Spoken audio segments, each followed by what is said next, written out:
그래서 우리 개신교 전통에서는 종료주일 예배를 드리고 종료주일 예배를 드리면서 성찬식을 해왔습니다. 근데 요즘 우리가 다 알고 있는 이 바이러스 사태 때문에 성찬식을 어떻게 하나 고민을 했어요. 고민을 했는데 성찬식은 거룩한 예식인데 성찬식을 하다가 혹시 또 이걸 꺼림칙하게 생각하는 분도 있고 불안해하는 분도 있고 그렇게 되면은 성찬의 거룩한 예식을 좀 훼손하는 문제가 발생하기 때문에 안 하는 게 낫겠다 그런 생각을 가져서 하나님 좀 죄송합니다. 성찬식은 못하겠습니다. 이렇게 기도를 했어요. 그래서 성찬식은 하지 않고 그래서 설교를 좀 더 많이 하겠습니다. 네? 하나님의 말씀을 더 많이 하겠습니다. 오늘 이제 종료주일 예배를 드리는데 종료주일은 여러분들이 잘 알고 있는 것처럼 예수님께서 십자가 사건을 앞두시고 이제 성경에 예언된 대로 내가 바로 메시아여 구원자다 하는 것을 많은 사람들에게 시위하기 위해서 시위한다 그러죠. 영어는 이제 데몬스트레이션 한다 그러는데 시위하기 위해서 이제 낙타를 타시고 예루살렘 성으로 입성하실 때 그걸 알아본 사람들이 손에다 종려가지를 들고 예수님 호산나 호산나 하면서 하나님을 찬양했죠. 네? 호산나 호산나 주님을 찬양했습니다. 우리 호산나라는 말은 하나님 우리를 구원해 주세요. 그러면 원래 시편에서는 기도원 말이에요. 기도원 말.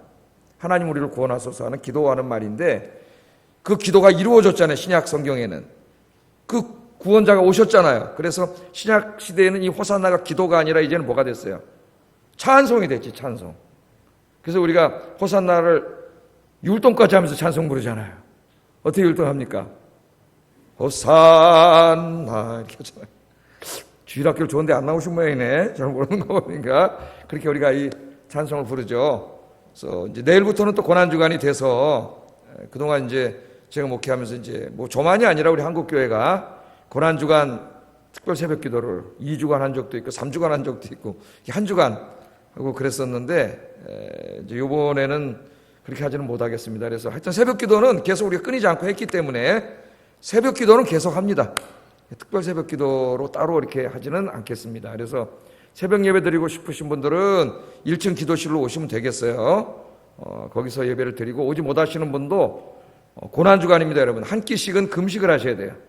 특별히 지금 기독교인들이 더욱더 기도해야 될 때입니다. 하나님 앞에 매달리고 금식 한 끼씩 아침 한 끼씩 금식하시면서 있는 곳에서 여러분 집에서든지 직장에서든지 어디서든 있는 곳에서 나라와 민족을 끌어안고 예레미야처럼 울면서 기도하시는 그렇게 한 주간 보내는 여러분 되기를 주의 이름으로 축복합니다. 설교 원고도 안 꺼내놓고 얘기하네. 예. 자, 오늘은 이 로마서 강의를 계속 해나가겠습니다. 제목을 주의 이름을 부르는 자들은 구원을 얻으리라 하는 오늘 13절 말씀의 핵심 주제로 삼아서 오늘 말씀을 전하겠습니다. 오늘 우리가 읽은 본문을 가만히 보면은 바울이 자기 민족인 이스라엘이 구원받기를 원하는 간절한 기대, 지난주에도 공부했죠. 그런 기대가 있었죠. 그런 기대로 시작을 해가지고 구원받을 수 있는 길을 알려주는 복음의 선포로 오늘 우리가 읽은 본문이 끝나고 있습니다. 끝나고 있어요. 1절 한번 보겠습니다. 바울이 얼만큼 원하고 있는지 1절 한번 읽어보겠습니다. 시작.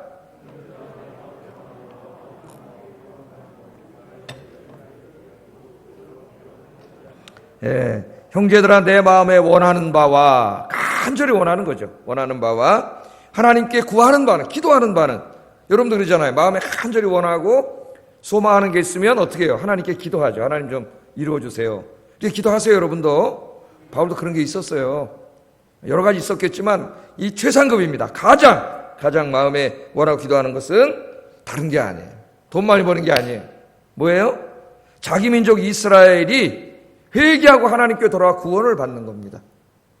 그러니까 바울은 이 마음이 큰 사람이에요. 자기 개인의 문제 하나 가지고 사는 사람이 아니라 민족, 또 민족과 열방, 이방인의 사도잖아요. 땅 끝까지 가서 복음을 전해서 하나님의 형상으로 지음받은 사람을 다 하나님께로 구원하는 거, 인도하는 거, 이게 바울이 가슴에 품은 거죠. 그 중에서도 바울이 선교하고 다니는데 이방인들은 다 회개하고 돌아오는데 자기 민족은 끝까지 하나님 거역하는 거예요. 그게 너무나 안타까워서 오늘 1절이 그렇게 표현했습니다. 이게 내 간절히 하나님께 원하고 기도하는 바입니다. 그렇게 얘기를 했습니다. 그러면 어떻게 해야 구원을 얻느냐? 9절 10절에 복음을 선포하죠. 읽어보겠습니다. 시작.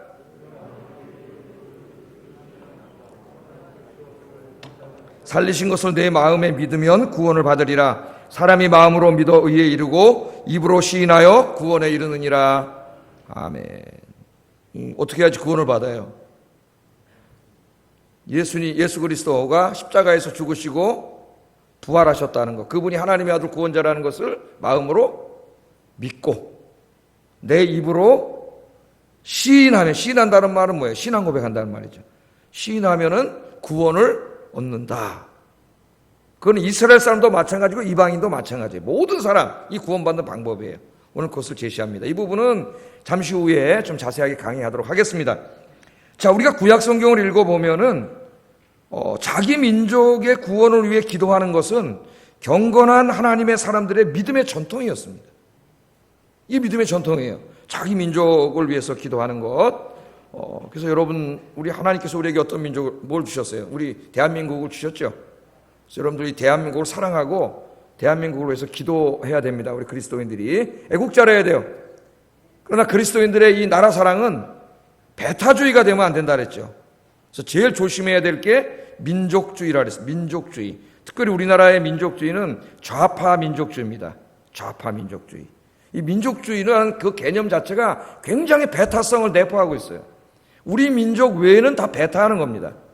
예? 우리 민족만 잘 되면 되고, 우리 민족만 발전하면 되고, 우리 민족만 부강해지면 되는 거예요. 그런 민족주의로 온 세계를 전쟁으로 이끈 게 독일의 민족주의, 일본의 민족주의, 이태리 민족주의예요.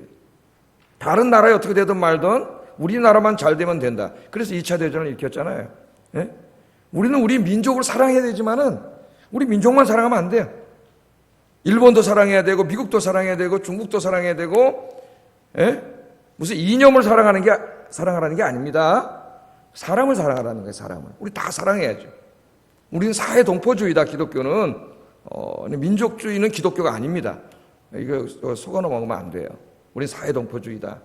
그렇지만은 특별히 하나님 우리에게 대한민국을 주셨기 때문에 이 대한민국을 위해서 기도해야 됩니다. 그래서 요즘 특별히 코로나 바이러스 때문에 많은 사람이 힘들죠. 어려워요. 정부에서 격리 정책을 좀 써주세요. 그러는데 어제 보니까 저 윤중로를 다 막아놨는데 신문에 보니까 윤중로에 발 디딜 틈 없이 사람들이 나왔어. 우리나라만 그러는 게 아니에요. 저 일본도 지금 저렇게 계속 늘어나고 있는데 일본 도쿄에 그 체리 블러썸, 벚꽃이죠, 벚꽃. 벚꽃이 활짝 펴가지고 사람들이 그냥 시커멓게 나왔어.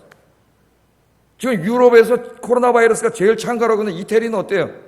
이태리는 완전히 봉쇄입니다. 락다운 시켜놨어요. 바깥으로 나오면 벌금을 내야 돼. 벌금 물려요, 경찰이. 그런데 제가 신문을 읽어보니까 요새 제가 한국 신문 잘 안 읽어요. 영자 신문만 읽어요. 읽어보니까 숫자가 좀 헷갈려요. 숫자를 하도 많이 읽다 보면 23만 5천 명인지 13만 5천 명인지 헷갈리는데 그 사람들이 벌금을 받았다는 경찰한테. 벌금을 내는 거 알면서 그냥 나오는 거예요. 집에 너무 죽겠으니까. 이태리 지금 한 달 막 집에 있는데 에이 모르겠다 그러고 나오는 거예요. 막을 수가 없는 거예요. 인간의 본능을. 무조건 격리하는 것이 바른 정책이 아닙니다. 지금 영자 신문들, 여러 신문들에서는 심리학자들이나 과학자들이나 의사들이나 뭐 정치도 마찬가지고 이 코로나 바이러스를 효과적으로 막으면서도 경제가 위축되지 않고 사람들이 심리적으로 고립되지 않고 우울감이나 불안으로 시달리지 않고 또 개인의 자유, 이런 종교의 자유가 억압되지 않으면서 이렇게 할 수 있는 최상의 정책이 뭔가를 논의하고 있어요. 그런 글들이 많이 나와요, 외국 신문에는. 근데 우리나라 신문을 보면 너무 안타까워. 정치밖에 없어요, 여기에 그냥. 야, 나 신문은 진짜 수준이, 내 기자들한테 미안하지만 진짜 수준이 낮구나. 우리나라는 흑백 논리밖에 없고 이걸 종합적으로 좀 치료하는 이런, 모르겠습니다. 제가 다 찾아서 안 읽어서 좀 몰라도 눈에 잘 안 띄어요. 참으로 안타까워요. 그래서 여러분, 우리가 인간이 어떻게 할 수 있는 일이 아니잖아요. 제가 2부 예배는 좀 시간지가 여유를 갖고 1부 예배 때는 할 말도 다 못해, 시간이 쫓겨가지고. 그래도 1부 예배 때 1시간을 했더라고, 내가 보니까. 그래서 2부 예배 때는 짧게 해야지 그러고 올라왔는데 또 얘기를 다 하고 있어요. 이게 우리가 이제 필요한 얘기이기 때문에. 코로나 바이러스로 해서 우리가 기도합시다. 지금 보니까 제가 어제 뉴욕타임스를 보니까 이태리 이제 기사가 실렸는데 베네토라고 하는 곳이 있습니다. 근데 이제 우리에게 잘 알려진 것으로는 베네치아 왕국. 이런 가운데도 중세 때는 이탈리아 그 하나의 나라였어요. 독립된 나라. 제일 부자 나라였습니다. 지금 세계에서 아마 관광객이 제일 많이 가는 데가 베네치아. 1년에 한 4천만 명 온다 그래요. 여기가 지금 이제 코로나가 창궐을 했죠. 창궐을 해가지고 이제 있는데, 지금 이제 이태리도 신문 읽어봤더니 이제 줄어들고 있다 그래요. 이태리가 줄어들고 있으니까 좀 희망이 보이는 거죠.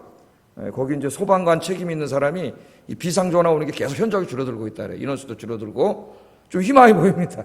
희망이 약간. 그런데 이제 여기에 이제 책임자가 우리나라 말하면 한 주지사라 할까요?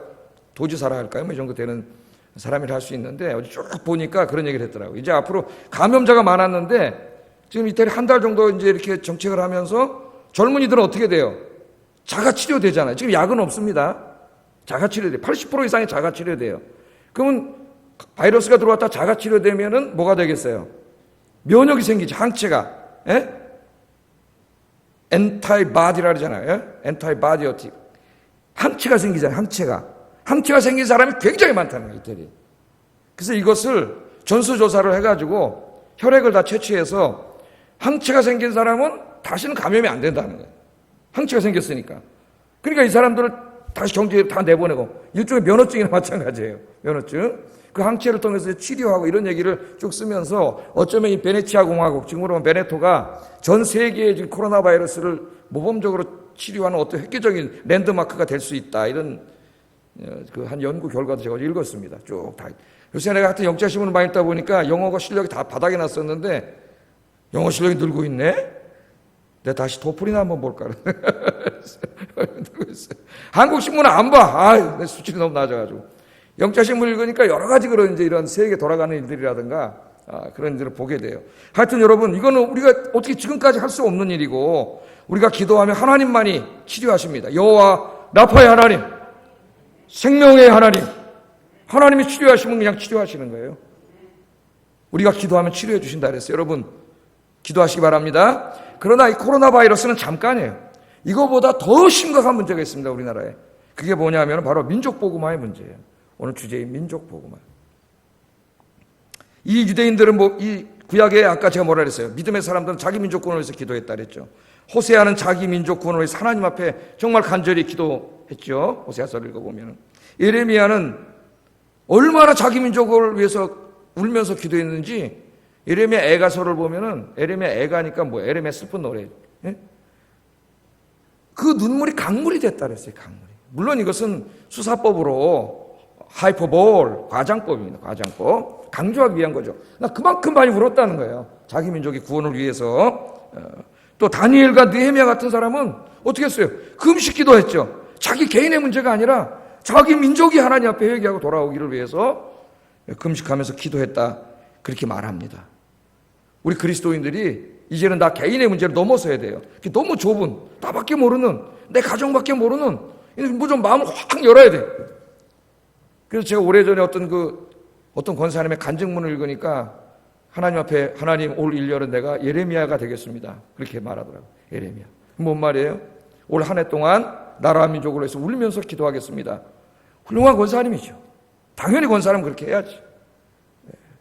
여러분, 나라와 민족을 끌어안고, 특별히 코로나 바이러스는 짧은 문제지만, 단기적인 문제지만, 이 민족의 복음화를 끌어안고 울면서 기도하시는 여러분 되기를 주의 이름으로 축복합니다. 제가 어제 좀 이렇게 조사를 해봤더니 2019년 12월 기준으로 남한 인구가 5,184만 9,861명이에요. 기독교인이 한 800만 명 정도 된다면, 한국 교회는 좀 뻥튀기를 많이 하기 때문에 목사님들이, 그래도 뻥튀기 다 믿어주고 800만 명 정도 된다고 해도 한 4,400만 명 정도가 아직 하나님 믿지 않고 있습니다. 그 사람들이 지금 우리 주일날 예배 드리는 우리들을 공격하는 거예요. 물론 그 다는 아닙니다. 그 중에서 기독교를 옛날부터 싫어하던 이 좌파 꽁댕이들이 이게 웬일이냐고 기독교를 욕하는 거예요. 북한 인구는 2020년 기준으로 보면은 2,577만 8,816명이 올해 북한 인구가. 근데 이 지하교회가 좀 있다 그래요. 왔다 갔다 하는 사람들 보면 얼마가 되는지 모르지만 제외한다 하더라도 한 2,500만 정도가 예수님을 믿지 않고 있습니다. 그러면 지금 남북 합쳐서, 북한도 우리나라 영토예요. 우리나라 사람들이고, 저들을 저 북한 괴뢰 집단이 강제적으로 점거해서 지금 괴롭히고 있는 거죠. 우리는 헌법에 그렇게 돼 있어요. 7천만 명이 예수님을 믿지 않고 있습니다. 우리나라가.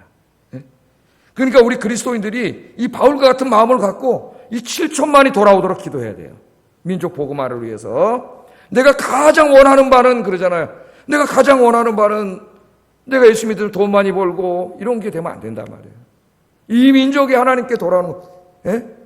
특별히 목회자들, 장로님들은 더욱더 그래야 되겠죠. 가슴이 덜 보여야 되겠죠. 큰 마음을 가져야 되겠죠. 돌아오도록 기도하는데 민족 복음화는 무슨 거창한 슬로건을 만들고 막 여의도에 막 몇만 명이 모여서 예배드리고 그런다고 되는 게 아니에요. 그런 쓸데없는 짓을 할 필요가 없어요. 민족 복음화는 결국 뭡니까? 우리 한 사람 한 사람이 내 예수 믿지 않는 내 가족, 내 친척, 내 친구, 직장 동료, 이웃들 전도하는 거예요. 그렇잖아요. 그 한 사람 한 사람이 예수 믿으면 민족 복음화가 이루어지는 거잖아요. 예? 한 명 한 명 끌어안고 기도하시기 바랍니다. 이 고난주간에 특별히 고난주간에 여러분 집에서 요새 바깥에 많이 못 나가시잖아요. 집에서 기도하세요. 끌어안고 기도하시고 또 설교, 강해 설교한 것을 제가 지금 다 올려놓고 있습니다. 그래서 지금 여러분 홈페이지에 들어서 강해 설교 누르면 이제까지 강해 설교한 것을 책별로 다 정리해가고 있어요. 우리 이제 교육자님 수고하고 계신데 다 올려놓고 있습니다. 이제 그래서 그걸 통해서 제가 굉장히 거의 다 많이 했어요. 읽으시고 성경을 같이 읽으시고 그걸 들으면 그게 신학교야, 신학교. 그래서 그것을 목사님 누가 와가지고 제가 다 들었습니다 그러면은 그 다음부터 그 사람 교육 안 시킵니다. 교육 안 해도 구역장, 교사 아무거나 다 할 수 있어요. 다 들었다 그러면은 무조건 시켜드릴 테니까 내가 다. 그럼 100% 보장하고. 근데 대부분 수요일 날 새벽기도 한 것들이 많기 때문에 거의가 못 들었어요. 그래서 좀 여러분들 책 한 권씩 택해서 한번 고난주간에 특별히 한번 들으면서 공부해 보시고 앞으로도 계속 올려놓을 것이고 또 새벽기도 하고 이런 것들은 조금 내용이 작으니까 수요 예배 때나 이렇게 좀 보충해서 다시 설교해가지고 좀 많이 이렇게 또 올려놓고 되게 감사한 것은 요새 보니까 요한계시록을 많은 분들이 다시 듣고 있더라고요. 보고 있고 참 감사하게 생각해요. 계시록을 처음부터 끝까지 다 들으면은 나는 그분은 굉장히 위대한 신앙인이 된다고 봅니다. 내가 확신해요. 준비하면서 요새 내가 열심히 준비하고 있어요. 설교하고. 그래서 여러분이 기도하면서 말씀 듣고 묵상하고 주님과 깊이 만나는 시간이 되세요. 여러분 요새 경험할 거 아닙니까? 내가 정말 주님과 영적으로 깊이 만나서 주님과의 정말 깊은 신앙이 들어가지 않으면 우리의 믿음이라는 건 굉장히 보잘것없어요. 흔들려요. 흔들립니다. 여러분 조금만 어려워도 흔들려요. 그 예수님이 오죽하면 알갱이 축쟁이를 체질만 해도 다 고른다 그랬잖아요. 예? 깊이 주님과 만나야 돼. 하나님 살아계시는 거 믿습니까? 그냥 내 이성과 건성, 어떤 관념 속에 하나님이 아니고 성경의 하나님은 살아계신 하나님, 인격적인 하나님이잖아요. 인격적이라는 게 뭐예요? 나를 사랑하고 나 만나고 나랑 이야기하고 대화하고 나를 치료해주고 지켜주고 인격적인 하나님이라고. 그 여러분을 정말 사랑하시는 하나님이시고. 그런데 왜 하나님을 마치 영국의 이신론자들처럼 믿어요, 한국 교인들이. 예? 하나님은 그냥 전혀 내 삶에 관여 안 하는 것처럼. 그러니까 불안하고 두려운 거예요, 여러분. 이 한 주간이 여러분 깊은 주님과 만나는 시간 되기를 주의 이름으로 축복합니다. 네. 자, 오늘 사도 바울 이야기를 좀 들어가 봅시다. 바울이 생각해 봤어요. 왜 내 민족이 율법을 받은 민족이라 그랬잖아요. 예? 아브라함의 육신적인 후손이 약속을 받은 혈통 자손들이고 또 메시아가 자기 민족에서 태어났고 바울 다 얘기하죠. 말씀을 받았고 어떤 이방 민족들보다도 하나님을 예수님을 믿기에 유리한 많은 장점들을 하나님 주셨는데 왜 내 민족이 이렇게 예수를 믿지 않을까? 분석을 했는데 아마 자기의 분석을 통해서 깨달은 것 같아요. 그게 2절 3절이에요. 한번 읽어보겠습니다. 시작.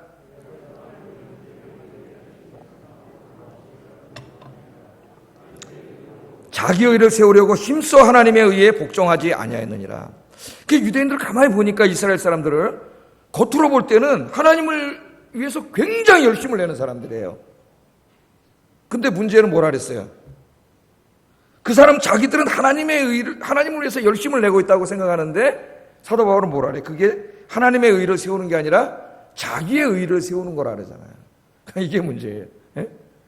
자기들은 이스라엘 사람들이 하나님을 위해서 열심을 내고 있다고 생각해서 하나님이 기뻐해 주시고 자기들을 구원해 주실 거라고 생각하는데 하나님이 보시니까 그게 하나님 볼 때는 너희들이 나를 위해서 하는 게 아니라 네 의를 세우려고 하는 거다. 하나님 그렇게 말씀을 하시는 거예요. 아마도 사도 바울은 자기의 개인적인 경험을 통해서 깨달았을 거예요. 사도 바울이 여러분 율법과 하나님을 위해서 얼마나 열심을 했던 사람이에요. 그죠?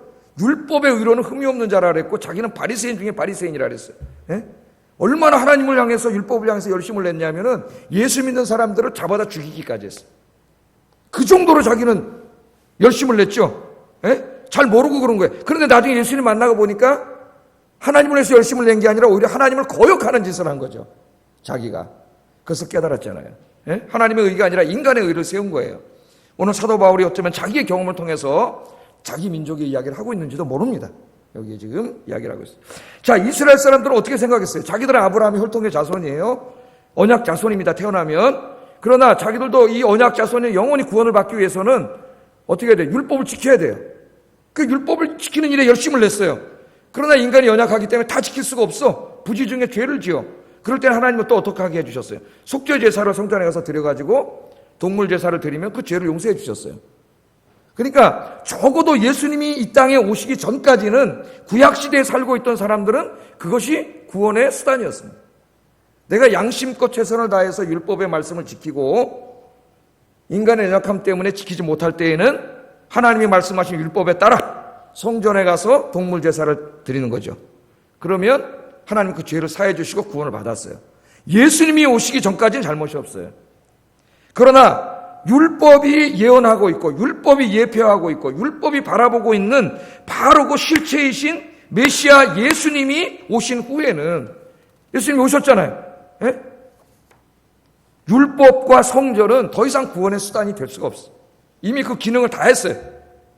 실체이신 메시아가 오셨기 때문에 율법은 그림자예요. 율법은 그 메시아가 올 것을 우리에게 알려주는 그림자에 불과해요. 그런데 실체가 왔잖아요. 실체가. 여기 그림자와 실체는 이제 플라톤 철학적인 개념으로 설명을 하고 있는데 하여튼 그런 게 있어요. 실제이신 예수님이 오셨기 때문에 이제는 율법과 성전은 아무리 열심을 해도 구원을 받을 수가 없어요. 왜냐하면 예수님께서 율법의 모든 요구들을 구원을 위한 율법의 모든 요구들을 예수님이 다 성취하셨기 때문에 10장 4절 유명한 구절입니다. 한번 읽어보겠습니다. 시작. 예, 그리스도는 모든 믿는 자에게 의를 이루기 위하여 그랬어요. 모든 믿는 자에게 의를 이루기 위하여. 우리에게 더 친근한 말은 구원을 이루기 위하여 그래야 되는데 구원과 의는 조금 뉘앙스가 다르지만 같은 말이나 마찬가지. 의롭게 돼야 구원을 받잖아요. 그러니까 구원을 이루기 위하여 율법의 마침이 됐다. 마침이 됐다. 그렇게 말하는 율법의 마침이 됐다. 우리 말로 보면은 율법의 마침 끝냈다. 율법을 끝냈다. 율법을 폐지시켰다. 그런 말처럼 들려져요. 우리말 성경에는. 그래서 이 루터를 따르는 그 독일 남부지만 독일의 그 루터교 중심으로 하고 또 일부 개혁주의 신학자들 안에서는 이 율법의 마침이라는 말을 끝으로 해석을 했습니다. 끝으로. 우리 한국교 장로교 전통도 거기에 많이 있어요. 끝냈다. 그래서 이제 율법은 더 이상 끝났음, 폐지됐음. 응? 그래서 율법은 이제 저주의 율법이 되고 사망의 율법이 되고 바울 서신에 그런 말도 나오잖아요. 막 주장을 하는 거예요. 그런 신학의 바탕 위에서 여러분들 유대인들은 어떻게 돼요? 율법을 지키잖아요. 예? 그래서 유대인들은 다 잘못된 사람들이고 율법 때문에 메시아이신 예수님을 십자가에 못 박아 죽인 자들. 그렇게 낙인을 찍었습니다. 누가? 기독교인들이. 중세 유럽에서. 가톨릭이죠. 예? 그래가지고 유대인들을 핍박하기 시작했어요. 엄청나게 핍박을 했어요. 예수님 죽인 자들로. 예? 적어도 이 독일의 히틀러가 600만의 유대인들을 아우슈비츠에서 죽이기 그 전까지 그 죽인 이후에 좀 반성이 있었어요. 유대인들은 다 잘못된 거고 율법은 다 나쁜 거고 이스라엘에서 나온 거 다 쓰레기고 서양의 취급이 이랬습니다. 유대인들을 다루는 것이. 그래서 특별히 그 흑사병이 지금 좀 비슷한 상황인데 흑사병이 창궐했을 때 로마 카톨릭 교회가 흔들렸어요. 중세 로마인들은 다 그리스도인입니다. 예? 교황과 주교들이 엄청난 영적인 권위를 가지고 자기들이 막 다 치유하고 다 하나님의 대사인 것처럼 활동했는데 흑사병 앞에 꼼짝도 못하는 거예요. 지네들이 무서워서 벌벌 떨고 있는데 아무것도 하지 못하는 거예요. 중세 영적인 거니까 확 땅에 떨어져 버렸어. 사람들이 이제 주교들을 믿지 않아. 이성과 과학과 객관적인 학문을 믿는 그래서 르네상스가 일어났다고 제가 지난 시간에 얘기를 했잖아요. 그런데 그러니까 막 사람들의 분노가 막 이 가톨릭 신자 이 주교들 교황에게 막 일어나고 왕들에게 막 일어나지 않습니까? 그런 일이 벌어지면 이 분노가 막 일어나요. 희생당하는 사람들이. 그러니까 이 가톨릭에서 누구에게 다 뒤집어 씌웠냐면은 유대인들한테 뒤집어 씌웠어요. 청세 유럽에. 유대인들이 이 페스트균을 일부러 퍼뜨렸다 이렇게 소문을 냈습니다. 우물에다가 막 집어넣고 그랬다는. 왜 그랬냐면은 근데 그게 먹혔어요. 그래서 유대인들이 엄청나게 죽었습니다. 마녀 사냥을 당하고. 그럼 왜 먹혔느냐? 가만히 보니까 유럽 사람들은 다 페스트에 걸려서 3분의 1이 죽어나가고 있는데 여러분 3분의 1이 죽어나갔어요. 생각을 해보세요. 3명인데 1명 죽어나가는 거야 매일. 예? 그런데 유대인들은 거의 안 걸렸어요. 페스트가. 그러니까 이상하잖아요. 예? 그러니까 저놈들이 틀림없이 이걸 퍼뜨렸다는 거야. 유대인들은 왜 안 걸렸겠어요, 여러분? 유대인들은 무슨 규례가, 정결 규례가 있잖아요. 율법에 의하면. 유대인들은 위생이 굉장히 철저합니다. 정결 규례 때문에 매일 손 씻고, 발 씻고, 목욕하고, 이래서 저 빈대들도 다 털어버리고, 그러다 보니까 위생적이에요, 굉장히 유대인들은. 근데 유대인들은 위생 때문만 한 게 아니라 사실은 신앙이죠, 그게. 정결 규례, 율법을 지키는 거니까. 그래서 유대인들은 별로 안 걸렸어요. 그러니까 유대인들이 희생양이 된 거야. 유대인들이. 그 유대인들을 그렇게 미워하다가 2차 대전 때는 무려 600만 명을 가스실에서 죽인 거예요. 그래서 그 이후에 신약을 연구한 학자들 사이에 큰 반성이 일어납니다. 우리 같은 이제 신약을 연구하면서 우리가 이때까지 홀로코스트 이 대재앙을 일으킨 데 책임자일지도 모른다. 유대인들은 다 잘못됐고 율법은 다 잘못됐고 유대인들에서 나온 다 쓰레기고 이렇게 하다가 유대인 혐오 사상을 유럽에 퍼뜨려 놔가지고 우리가 그들을 죽였을지도 모른다. 신학적인 대반성이 일어납니다. 그래서 이 2차 대전 이후에 유대교에 대한 새로운 연구가 내가 신학교도 아닌데 이거 하고 있네? 상식적으로 알고 계세요. 유대인들에 대한 새로운 연구가 일어나고 그 다음부터 신약을 연구하는데 율법과 유대교, 주다이즘에 대한 주다이즘은 유대주의가 아니에요. 어떤 사람이 자꾸 유대주의라고 번역을 하는데 너무 영어를 모르는 거예요. 그건 유대교예요. 유대교. 유대교를 연구하고 그래서 지금 유대교를 쓰레기고 나쁘게 생각한 사람 하나도 없어요. 결국 예수님은 뭐예요? 그 유대교에서 신봉하는 율법을 폐지시킨 게 아니라 그 율법이 추구하는 목표한 것을 완성한 분이라는 뜻이에요. 이게 완성. 성경 하나 해석이 여러분 이렇게 엄청난 정치적인 일을 일으킬 수 있다는 거예요. 여러분. 그래서 이것은 율법의 마침이라는 말은 다 완성하심으로, 다 완성하면 마치잖아요. 그죠? 여러분 예를 들어서 내가 건축을 한다 이거야. 건축을 집을 다 졌어요. 다 져서 딱 완성을 하면 그게 마치는 게 되잖아요. 그렇게 맞추는 것과 짓다가 힘들어가지고 좀 잠깐 쉬어서 스탑한 건 다른 거죠. 그러니까 예수님이 이것을 완전히 율법이 요구하는 것을 다 완성. 율법 자체가 나쁜 게 아니야. 율법도 하나님의 말씀이에요. 하나님 주신 말씀. 그렇게 생각하는 사람은 어리석은 자예요. 율법도 하나님 계시의 말씀이에요. 그러나 율법이 궁극적으로 추구한 건 뭐예요? 예수 그리스도예요. 여러분 한번 생각을 해보세요.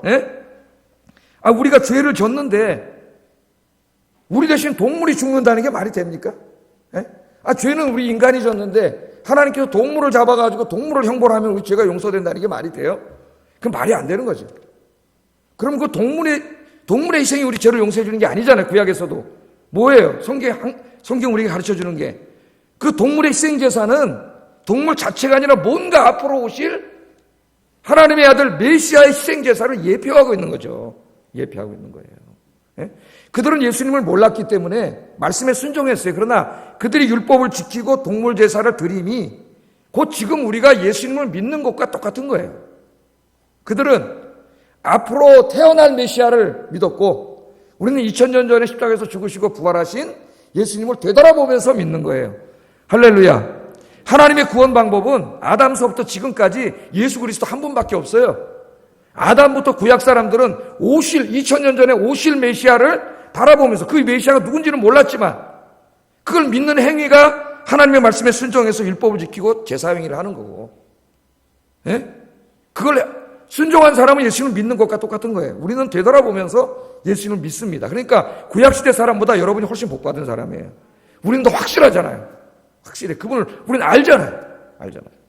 자, 그래서 히브리서 저자는 이렇게 말하고 있어요. 10장 1절 읽어보겠습니다. 시작.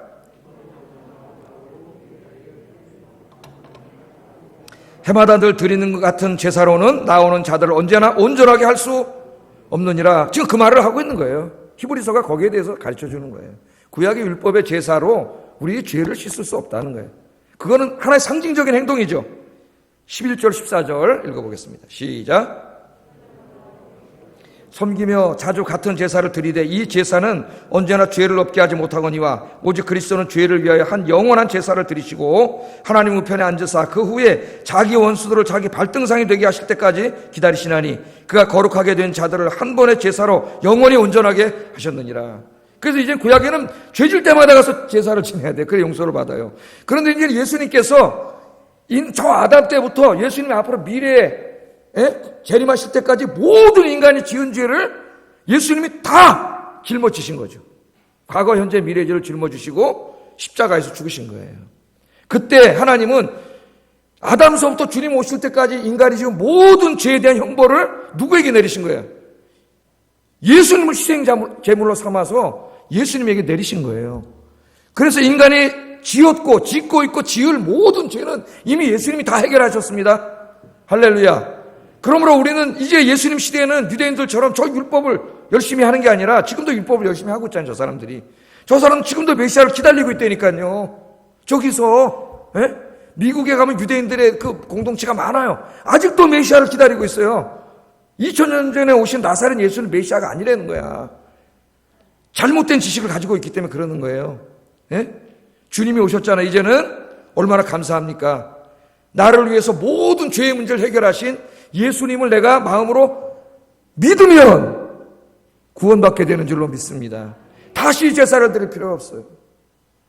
그 주님 믿는다는 말은 그 아들을 주시기까지 우리를 사랑하신 하나님, 자기의 생명을 주시기까지 사랑하신 예수님, 그 예수님의 사랑을 내가 받아들이는 거예요. 내가 죄인임을 인정하고 내가 받아들이는 게 믿음이에요. 믿음. 그럼 불신은 뭐예요? 믿지 않는 거는.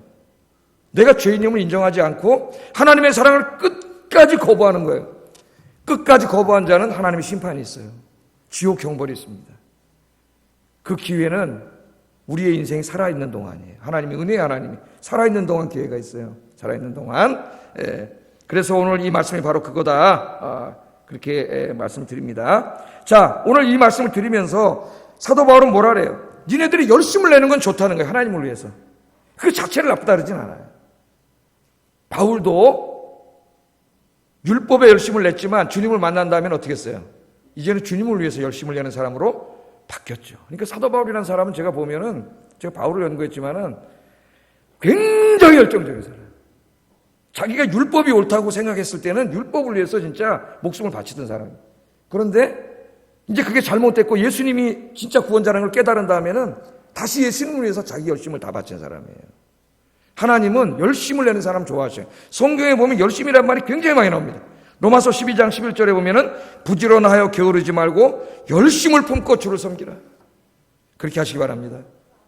게으르지 말라 그랬어요. 기독교는 게으르면 안 돼요. 열심을 품고 주를 섬기라. 또 고린도후서 9장 2절 읽어보겠습니다. 시작.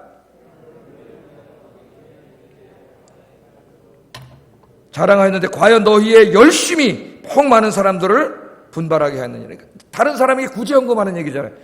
어려운 사람을 도울 때에도, 구제할 때에도 열심을 내라. 열심을 내라. 또 그렇게 말합니다.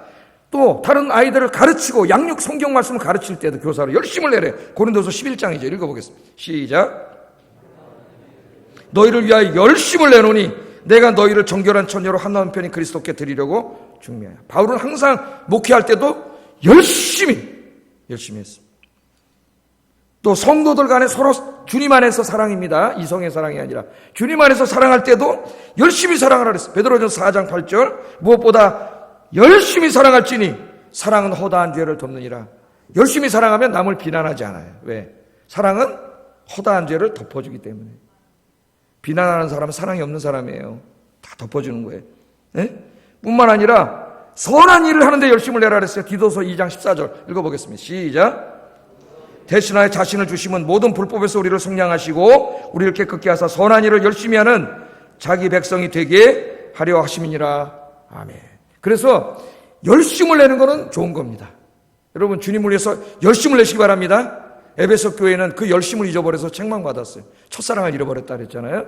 예? 첫사랑을 찾으라 그랬어요. 잃어버린 분은 찾기 바랍니다. 주님을 향해 뜨거운 열심, 내 모든 것, 심지어는 내 생명까지도 드릴 정도의 열심, 그런 열심이 회복되기를 주의 이름으로 축복합니다. 그러나 문제는 뭐예요? 이스라엘의 문제는 이 열심이 이렇게 하나님이 기쁘게 하는 열심이 되어야 되는데 하나님의 뜻과 반대로 가는 열심을 냈다는 거예요.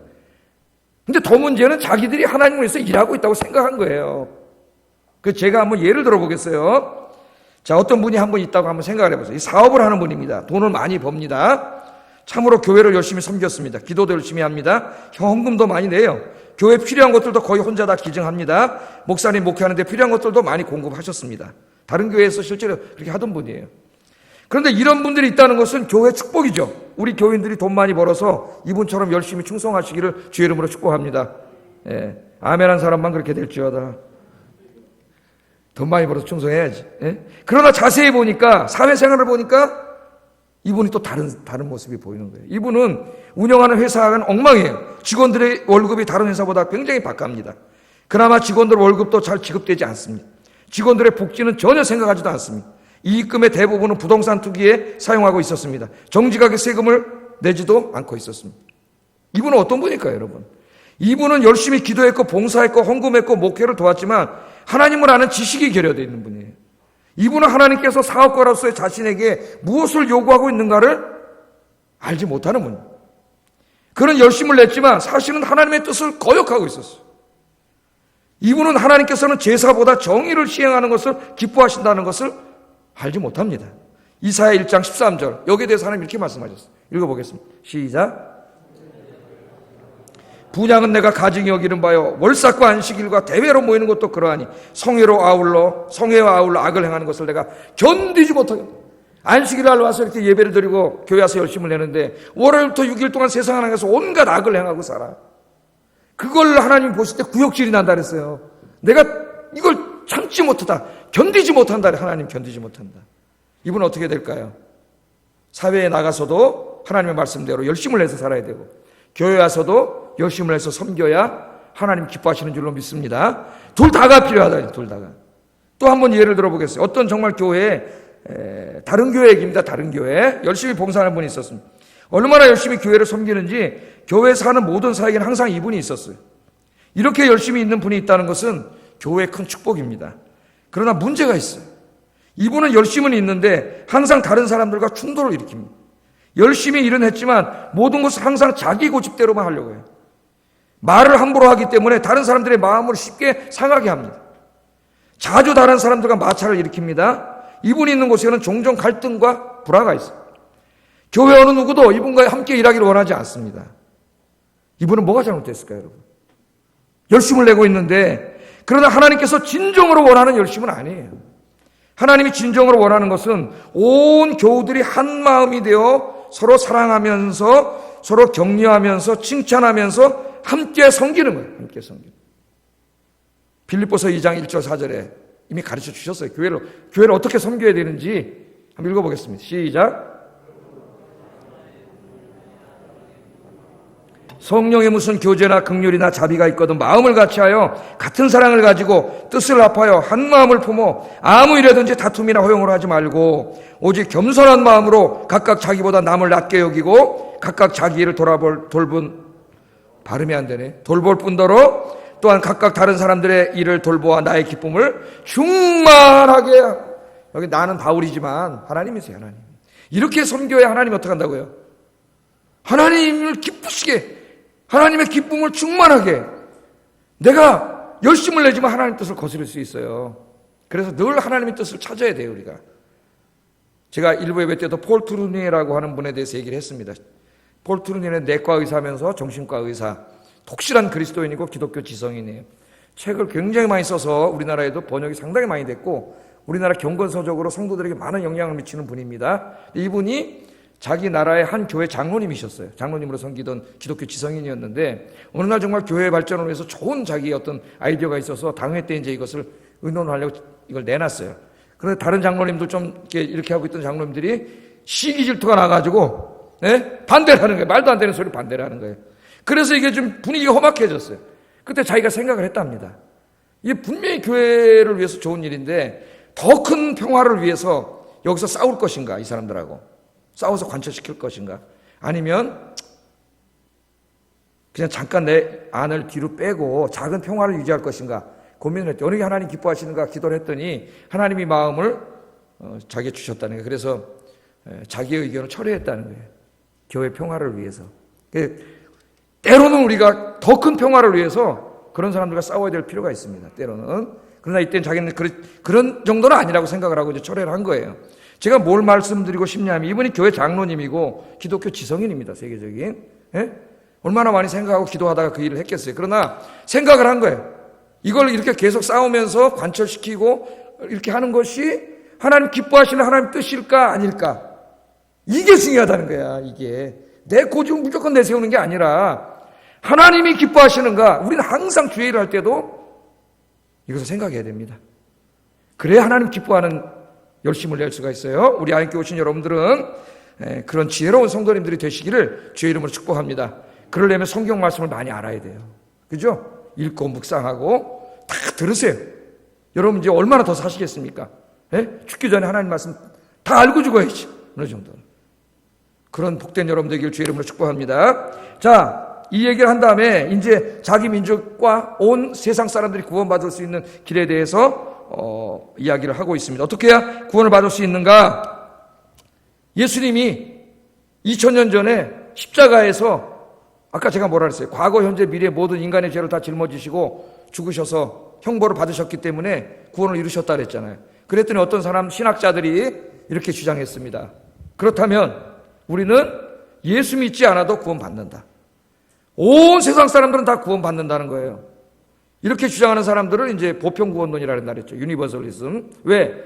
아니 예수님이 다 일어났으니까, 구원을 완성했으니까 모든 사람이 다 구원받는다는 거예요. 예수 안 믿어도. 예수님 다 일어났다면서요. 그렇게 주장하는 사람들이 기독교 서클 안에 있습니다. 굉장히 조심해야 돼요, 여러분. 근데 또 하나는 가톨릭의 포용주의라 그랬죠. 이 사람들은 교묘하게 얘기합니다. 가톨릭은 지금도. 구원은 예수 그리스도의 은혜로 받습니다. 맞습니다. 예수님 십자가에 죽으시고 부활하셔서 예수님을 통해서만 구원을 받는 건 맞습니다. 그러나 꼭 예수님을 믿어야 구원받는 건 아닙니다. 가톨릭은 이렇게 가르쳐요. 예수님을 믿지 않아도 힌두교를 믿거나 이슬람교를 믿거나 불교를 믿어도 그 사람의 도덕과 양심에 따라 선하게 산 사람은 예수님의 공로로 구원받습니다. 맞아요, 안 맞아요? 지금도 한참 생각합니까? 예수 안 믿어도 맞아요, 안 맞아요? 그걸 아직까지 한참 생각해야 된다면 지금 문제. 예수 믿어야 구원받는 거예요. 가톨릭 포용주의는 문제예요. 그래서 이 사람들은 부활절 날은 스님이 내려와서 강단에서 설교하고 또 사후 초팔레는 신부님이 가서 해주고 뭐 이렇게 어떻게 보면 굉장히 포용주의, 가슴이 넓은 것 같지만 진리는 하나밖에 없어요, 여러분. 진리는. 우리가 진리가 아니라면 왜 이걸 고수하겠습니까? 목숨을 걸고. 오늘 주일날 성도들은 모여서 하나님을 예배하는 이것이 진리가 아니라면 우리가 왜 이 비난을 받으면서 여기서 예배를 드리겠어요? 돈 때문에 모인다는데 우리 보고 나보고 목사 보고. 그런 조롱을 받으면서 이게 진리가 아니라면 혹시 여기서 또 무슨 한 확진자가 나오면 어떡하지? 목사 입장에서 얼마나 불안하겠습니까? 가슴이 조마조마 콩닥콩닥. 여러분들하고 다르죠, 지도자는. 여러분 예배드리고 가면 그 말이지만 지도자는 일주일 내내 기도해. 하나님 앞에 눈물로 기도해요. 이게 진리기 때문이야. 진리기 때문에 하나님의 진리의 말씀이기 때문에 하는 거예요. 또 하나는 21세기의 가장 무서운 적그리스도입니다. 종교다원주의. 아이고 예수님 믿고 구원받는 거 맞아요. 그런데 예수님만 믿는다고 구원받는 건 아니에요. 불교 믿어도 구원받고 이슬람교 믿어도 구원받고 힌두교 믿어도 구원받고 다 모든 종교에는 구원이 있다는 거예요. 이거 얼마나 매력적입니까? 지성인들과 젊은이들에게 다 파고 들어왔어요. 4가지 지금. 그러면서 이 사람들 유명한 비유가 뭐예요? 저 북한산 보세요. 북한산 정상은 한 군데잖아요. 그런데 올라가는 길은 어때요? 11개인가 있대요. 올라가는 길. 나 한 번도 안 올라가 봤습니다. 한 번은 올라가 봤어요. 저 대충 몸 까먹었다 이름도. 제일 험한 곳이래 거기가. 올라가다 죽는 줄 알았어요 제가. 포기할까를 10번도 더 생각했어요. 너무 힘들어가지고. 그러니까 정상에 올라가는 길, 정상은 하나지만 올라가는 길은 많다는 거예요. 불교를 믿어도 하나님께로 가고 이슬람교를 믿어도 하나님께로 간다는 제일 위험한 사상이에요. 지성사회를 파고드는. 여러분, 이것은 다 하나님이 가르치는 진리의 말씀이 아닙니다. 9절 10절 읽어보겠습니다. 시작.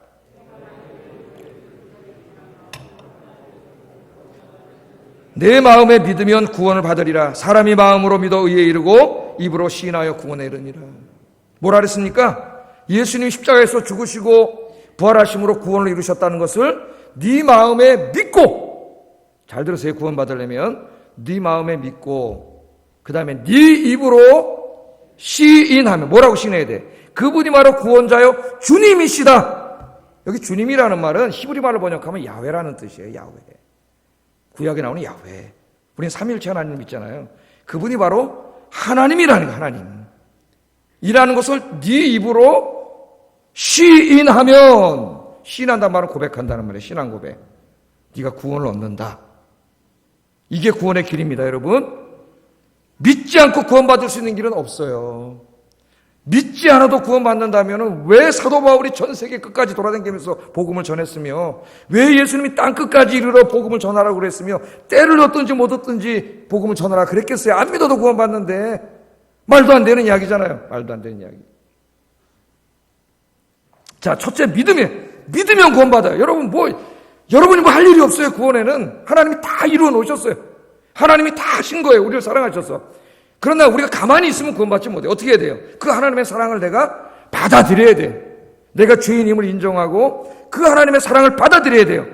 그 받아들이는 게 믿는 거야. 하나님. 예? 믿으면 구원을 받습니다. 이 세상에는 예수님을 제외하고는 구원을 이루는 길이 없어요.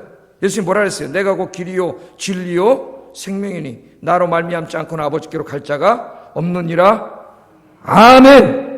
진리의 말씀을 정확하게 알고 있어요. 예? I am the way and the truth and the life. No one can go to the Father except by me. 나로 말미암지 않고는 아버지께로 갈 자가 없어요. 내가 곧 길이요 진리요 생명입니다. 이게 진리입니다, 여러분. 예? 저 연세대학교 안에다가 진리가 너희를 자유케 하리라 그래놓고, 원래는 그 진리가 예수님이었는데 저기는 인문학일 거야 아마. 예? 우리가 성경에서 말하는 진리가 아니에요. 거기 진리는 이제는. 이 믿음은, 그러나 믿음조차도 하나님의 은혜예요. 사실은 제가 저를 봐도요, 지금 신학에서도 참 어렵습니다. 믿음, 내가 믿는 건지 하나님이 믿게 해주신 건지가 상당히 어려워요. 그래서 우리 개혁신학 안에도 둘 다라 그래요. 둘 다. 근데 제가 저를 한번 생각해 봤어요. 정말 의심이 많고 합리적이고 이성적이고 논리적이고 따지기 좋아하는 내가 어떻게 보면 하나의 인간적인 기준으로 보면 말도 안 되는 얘기죠. 기독. 무슨 2000년 전에 한 젊은이가 십자가에서 죽었는데 인류의 죄를 다 끌어안고 죽었고 3일 만에 다시 살아나서 또 그것도 하늘에 올라서 지금 하나님이 되셨어. 또 앞으로 우리를 구원하시고 찾아오실 거야. 이게 도대체가 인간의 이성으로는 말도 안 되는 얘기잖아요. 그런데 어느 날 주님이 내 마음속에 찾아오셔서 이걸 믿게 해주셨다는 거예요. 확신하게 해주셨다는 거예요. 그래서 목사까지 되게 해주셨다는 거예요. 내 참금도 많았는데 다른 거 하려고.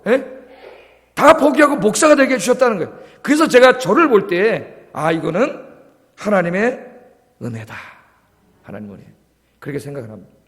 하나님의 은혜다. 여러분이 믿고 오늘 여기 예배 드리는 거 하나님의 은혜인 줄로 믿습니다.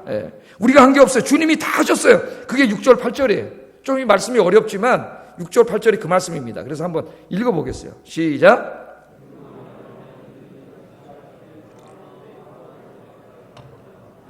올라가겠느냐 하면 그리스도를 모셔내리려는 것이요, 혹은 누가 무조갱에 내려가겠느냐 하지 말라 하니 내려가겠느냐 하면 그리스도를 죽은 자 가운데서 모셔 올리려는 것이라. 그러면 무엇을 말하느냐? 말씀이 내게 가까워 내 입에 있으며 내 마음에 있다 하였으니 곧 우리가 전파하는 믿음의 말씀이라. 로마서에 좀 어려운 말씀인데 이 말씀은요, 신명기 30장 12절 14절 말씀을 인용해서 약간 바꾼 거예요, 사도 바울이. 이 신명기 30장 12절 24절 말씀을 보면 하나님께서 이스라엘 백성들에게 율법을 주시면서 하신 말씀입니다. 율법은 하늘만큼 바다만큼 멀리 있는 것이 아니고 네 마음에 가까이 있으므로 꼭 지켜야 된다. 신명기 말씀은 그 말씀이에요. 근데 이것을 율법을 빼고 사도 바울이 거기다 예수님을 대신 집어넣어서 좀 바꿨어요. 왜? 유대인들이 이 말씀을 너무 잘 알고 있거든. 그래서 율법을 지키고 있잖아요, 지금도. 그래서 율법을 완성한 분이 예수님이라는 걸 가르쳐 주려고 여기다가 예수님을 바꿔놓은 거예요. 그럼 이 말씀은 무슨 의미냐? 우리가 예수님을 믿기 위해서 하늘까지 올라가는 수고를 할 필요가 없다는 거야. 구원받기 위해서. 왜? 하나님이 인간의 몸을 입고 이 땅에 오셨잖아요. 그 말입니다. 이 말이. 또 예수님을 우리가 믿기 위해서 음부까지 내려가는 수고를 할 수 없다는 거예요. 할 필요 없다는 거예요. 왜? 예수님께서 죽으셔서 음부에 가셨다가 다시 어떻게 3일 만에 부활하셨잖아요. 그러면 우리 갈 필요가 없다는 거예요. 그러면 이게 전체적으로 무슨 말입니까? 예수님이 십자가에서 죽으시고 부활하심으로 사망의 것을 깨뜨리고 우리의 구원을 다 이루셨다는 그 말을 유대인들의 율법의 틀에 넣어서 바울이 다시 설명한 거예요. 그러니까 예수 외에는 구원의 길이 없습니다. 예수 믿는 것 외에는 구원의 길이 없어요. 그 누가 무엇을 말하더라도, 그 사람이 이 세상에 어떤 학자더라도, 어떤 신학자라도, 어떤 유명한 목사라도 예수 이외의 구원을 얘기하는 것은 다 이단이에요. 이단. 제일 큰 이단, 21세기의 제일 큰 이단은 종교다원주의입니다. 여러분. 종교다원, 보편구원론. 이런 게 서양 지성사회에 만연하고 있어요. 우리나라 지성사회에도. 우리는 성경 말씀을 믿습니다. 마음으로 믿기만 하면 구원을 받아요. 그러니까 여러분이 오늘 예수 믿고 그 믿음 때문에 여기 나온 거예요. 이게 다 하나님의 은혜예요, 여러분. 생각해 보세요. 그 말도 안 돼. 이성적으로 생각하면. 그러나 그 진리예요. 하나님이 없다 그러지만 하나님이 살아 계세요. 그들이 부인하든 부인하지 않든 하나님이 살아 계셔요. 야, 니네 예배 드려봐라. 거기 하나님 지켜주는 하나님 어딨냐? 그들이 그렇게 조롱하든 안 하든 하나님은 살아 계시고 예배 가운데 임재해 계시는 줄로 믿습니다. 이 믿음을 가지면 행복해진다 그랬죠, 제가. 자, 이렇게 믿고, 마음으로 믿고 한 가지를 더 얘기해요. 그 다음에 뭐라고요? 네 입으로 그분이 주님임을 시인하면 구원을 얻는다 그랬어요. 입으로. 입으로 시인한다는 말은 신앙 고백. 아까 우리가 신앙 고백 했죠? 사도신경 암송할 때 뜻을 생각하면서 암송해야 됩니다. 자, 이 고백은, 그러나 믿음과 고백은 같은 거예요, 사실. 동전의 양면이에요. 내가 진짜 믿으면 내 입으로 신앙 고백할 수밖에 없죠. 자, 내가 저 입사람하고 이제 데이트를 한다고 생각해요. 옛날에 이제 처녀 총각 때. 그 어느 날 이제 같은 교회, 옛날엔 청년이었어요. 그냥 그때 생각도 없었어요. 그러나 어느 날 갑자기 마음에서 이제 싹이 트기 시작했어요. 그래서 만나서 이제 마음에 사랑하게 됐어요. 짝사랑하게 됐어요. 그래갖고 어느 날 이제 확인을 했어요. 그럼 사랑하면 제가 뭐라 그랬죠? 사랑하면 이제 나중에 가서 사랑한다고 고백을 하잖아요. 해요, 안 해요? 자, 남산에 가서 작물통을 보세요. 수천 개 작물통이 달렸는데 거기다 다 고백하고 있습니다. 사랑한다. 막 내 평생을 다 줄게. 막 손에 물 하나 안 묻히게 해줄게. 막 사랑 고백을 다 하고 있어요. 사랑하는 것은 고백하게 돼 있어요. 여러분 정말 주님을 사랑하고 믿으면 그것은 입으로 고백할 수밖에 없습니다. 입과 삶도 포함돼요. 여기에 내 입술과 내 삶으로 그 사랑하는 게 나타날 수밖에 없어요. 제가 예를 들어서 제 집사람하고 데이트를 하는데 제 친구들을 한번 만났다고 생각을 해보세요. 만났어요. 그런데 거기 고등학교 때 같이 교회 다니던 여자친구들도 있고 다 있어요. 그래서 거기 갔어요. 여자친구들을 보니까 거기 또 한 여자친구가 이쁘게 생겼네? 제가 한번 사귀어볼까? 이런 마음이 들었어요. 그래갖고 물어보는 거야. 누구냐고. 애인은 아니고요. 여사친입니다. 여사친 잘 모르시죠? 여사친. 그냥 친구다 이 말이에요. 여자 사람 친구. 그렇게 말하면 사랑하는 거예요? 안 사랑하는 거예요? 안 사랑하는 거지. 진짜 사랑하면 어떻게 해요? 나는 결혼할 사람이야. 인사해. 저는 다 그렇게 했거든요.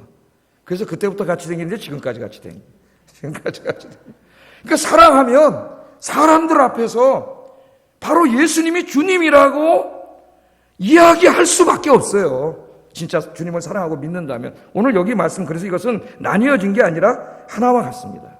여러분, 이 당시에 초대교인들이 예수님을 사람들 앞에서 주님이라고 시인하고 고백하는 것은 쉬운 일이 아니에요.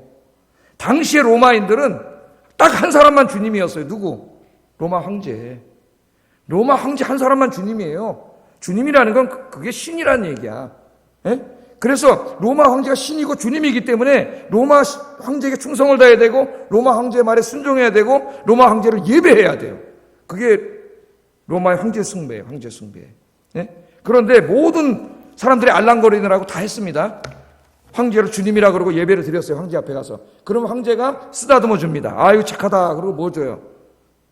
경제적으로 먹고 살 길도 열어주고 권력도 주고 로마의 문화를 즐길 수 있도록 혜택을 줘요. 여러분, 그래서 로마 황제를 많이 섬겼어요. 배교자들도 많이 생겼어요. 그게 뭐냐면 바로 성경에서 말하는 666표입니다. 세상을 사랑해서 세상의 것을 얻으려고 하나님보다 세상을 더 사랑하고 세상의 방식으로 살아가는 게 666이에요. 그것이 어떤 우리랑 상관없는 사람이 하는 짓이 아니고 많은 그리스도인들이 지금 그렇게 하고 있다는 거예요. 지금. 예? 자, 그런데 모든 사람이 알랑거리느라고 666을 날름 받아먹고 표를 받고 주님이라 그러는 거예요. 황제를 예배 드리는 거예요. 그러나 그리스도인들은 절대로 그렇게 할 수가 없는 거예요. 왜? 그리스도인들에게서 참 주님은 한 분 하나님밖에 없습니다. 하나님과 인간의 몸을 입고 오신 예수님, 성자 하나님, 그분만이 하나님이세요. 성부, 성자, 성령, 삼위일체 하나님 한 분만이 주님이시지. 그 위에 그가 로마 황제든 뭐 지금 이 시대에 내가 지지하는 정치 지도자, 대통령이든 그 누구도 우리 그리스도인들에겐 주님이 될 수 없어요. 우리가 헌신하고 예배를 드리고 순종하고 충성을 다 바쳐야 될 분은 예수 그리스도 한 분밖에 없는 줄로 믿습니다. 한국 교인들이 정치에 너무 몰입해가지고 예수님보다 정치가 더 중요해. 자기가 지지하는 정당이 더 중요하고, 예? 그 666표를 받은 거예요, 여러분. 예수님보다 더 중요한 분이 어디 있어요? 예수님보다. 그래서 로마인들이 잡아다 놓고 마지막 기회를 한 번 더 줘요. 너 예수가 주님이라고 하지 말고 황제가 주님이라고 고백하고 황제 앞에 절하면 살려줄게. 너 돈도 많이 주고 이 로마 사회에서 평안하게 살게 해줄게. 네 가져가고. 마지막으로 유혹을 했더니 마지막으로 666을 딱 주는 거예요. 얼마나 힘든 상황이겠어요? 여러분 한번 생각해 보세요. 이까지 바이러스 하나에도 지금 우리가 이렇게 힘든데, 예? 그때 많은 사람들이 배교한 사람도 있어요. 그러나 신실한 그리스도인들은 끝까지 구차한 삶을 영위하기보다는 주님을 위해서 순교했습니다. 순교했어요. 예배를 포기하기보다는 예배를 드렸어요. 그리고 순교했어요. 그리고 복음을 증거했어요. 그 내용들이 요한계시록에 다 나와요. 요한계시록에. 그래서 요한계시록에는 뭐라 그래요? 믿는 자가 구원을 받는다 하지 않아요. 그 말은 맞는 말이지만 믿는 자라고 하지 않습니다. 요한계시록에는 이기는 자입니다. 이기는 자는 뭐예요? 그 믿음을 끝까지 지키는 자예요. 사탄과의 싸움에서 끝까지 승리한 자예요. 두려워하지 않고 목숨을 바치더라도 주님을 섬기는 자예요. 그 자가 구원을 받는다 그랬어요. 여러분들은 다 그런 구원받는 사람이 되기를 주의 이름으로 축복합니다.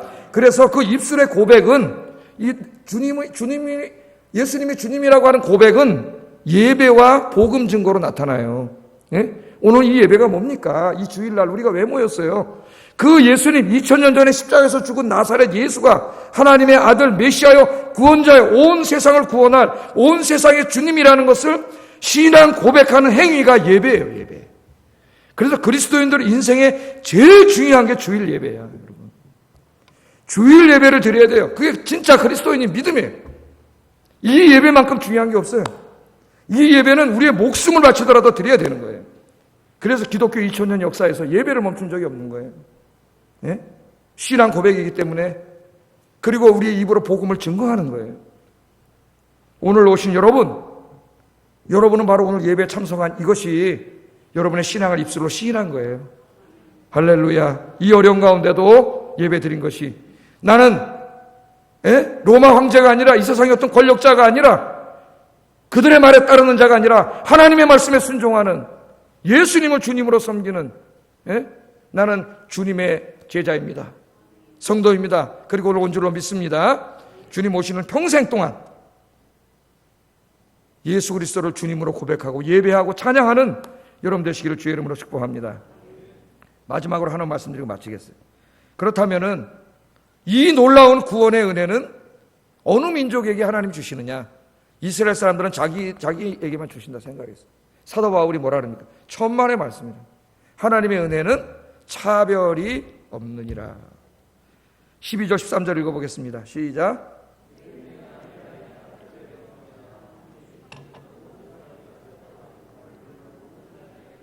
누구든지 주의 이름을 부르는 자는 구원을 받으리라. 아멘.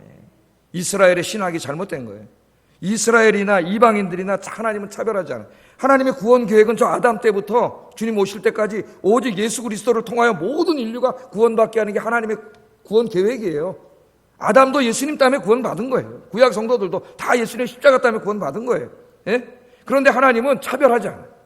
이스라엘만 구원하는 게 아니에요. 하나님의 계획은 온 열방을 다 구원하는 거예요. 왜? 인간은 다 하나님의 자식들이에요. 다 하나님의 형상으로 지음받은 하나님의 자식들이에요. 그래서 주의 이름을 부르는 자는 누구든지 하나님을 차별하지 않고 다 구원을 주시는 줄로 믿습니다. 세상 사람들은 차별합니다. 저 청와대에 있는 권력자냐 아니면 백성이냐 차별하죠. 예?